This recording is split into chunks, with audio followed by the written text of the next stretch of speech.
Maximum parking থাকে না। আর পুরান ঢাকার ব্যবসার যে জায়গাগুলো এগুলোর মধ্যে এগুলো হচ্ছে অন্যতম।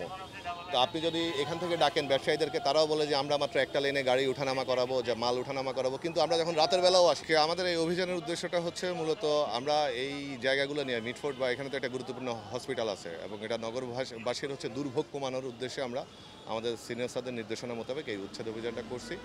আর মূলত হচ্ছে এখানে অনেক বেশি স্ট্যাগন্যান্ট হয়ে থাকে জিনিসগুলা। তো ওই ক্ষেত্রে আমরা যেটা করি যে ওনাদেরকে প্রথমে অনেকবার মৌখিকভাবে সতর্ক করি, বলে যাই, কিন্তু পরবর্তীতে যখন আমরা দেখি যে এইসবে কাজ হয় না, তখন আমাদের সিনিয়র স্যারদের নির্দেশনা অনুসারে ডিএমপির যে 8টা ডিভিশনে 8জন জুডিশিয়াল ম্যাজিস্ট্রেট আছে, ওনাদের হেল্প নিয়ে আমরা এই কাজটুকু করি। এটা আমার মনে হয় যে জনসচেতনতা বাড়াবে এবং মানুষের ভিতর আরও বেশি সচেতনতা তৈরি করবে এবং তারা এইভাবে রাস্তা দখল করে বা কনজেশন তৈরি করবে না। এটা হলো আমাদের মূল উদ্দেশ্য। ফলাফলটা হচ্ছে আমরা 3 থেকে 4 জনকে আমরা হচ্ছে বিভিন্ন দণ্ডে দণ্ডিত করা হয়েছে বিজ্ঞ জুডিশিয়াল ম্যাজিস্ট্রেটের নেতৃত্বে। আরও হচ্ছে আমরা কতগুলো অটোরিকশা এবং ভ্যান এগুলো আমরা ডাম্পিংয়ে দিচ্ছি। আমরা আসছি মূলত ট্রাফিক ডিভিশন থেকে, এটা আমাদের রাস্তার কাজ। আর খুনটা দেখে মূলত হচ্ছে ক্রাইম ডিভিশন, ওটা ওনারা ভালো আনসার দিবেন। মানে এটা আমাদের ফাংশন না অ্যাকচুয়ালি। মনিটরিং আমাদের তো লিমিটেশনস আছে। আমরা যদি পুলিশ আর জনগণের রেশিও দেখেন আপনি, এনাফ না।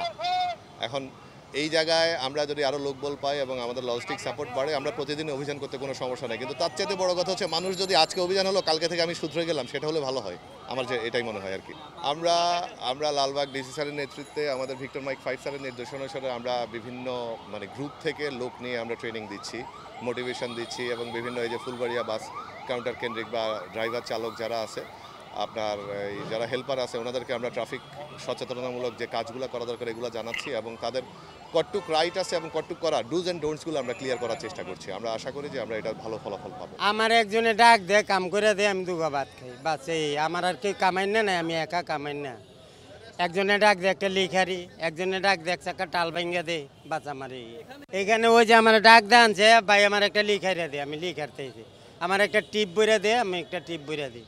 আমার দোকান কিছু নেই, আমি আলগা গুইরা কাম করি। বাবাদের বুঝি তো পেটের দায় তো কইরা খাইতে হয়, কথাটা বুঝি। আমার তো আর কিছু নাই, এমন কিছু নাই যে আমি কর্ম করে খাম। আমি রিক্সাও চালাই পারি না যে রিক্সা চালায় ভাত খাম।